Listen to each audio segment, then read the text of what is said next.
Good day, everyone. I am Sartaj Janerke, a pupil of the 5th grade. I study at school number 2, named after Shahan Walihanov.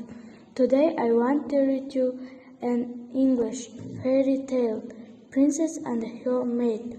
Once upon a time, there was a queen who had only one beautiful daughter.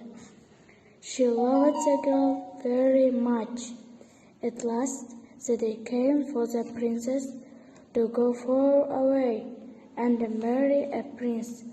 The queen was sad to say goodbye.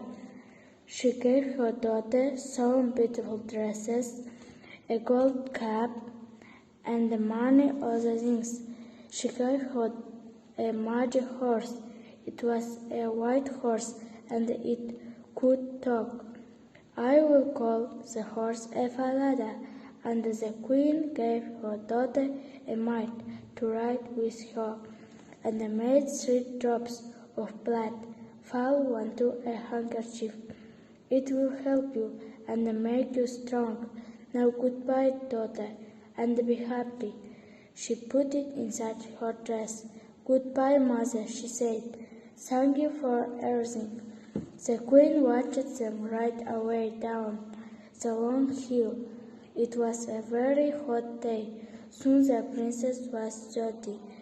They were near a stream, and so she asked her maid, "Maid, please, will you get me a drink of water in my gold cup?"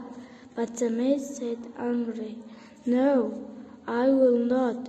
You get off your horse and get it. It will not be your maid." The princess did not know what to say, so she got off her horse and went to the stream and drank. Then they rode on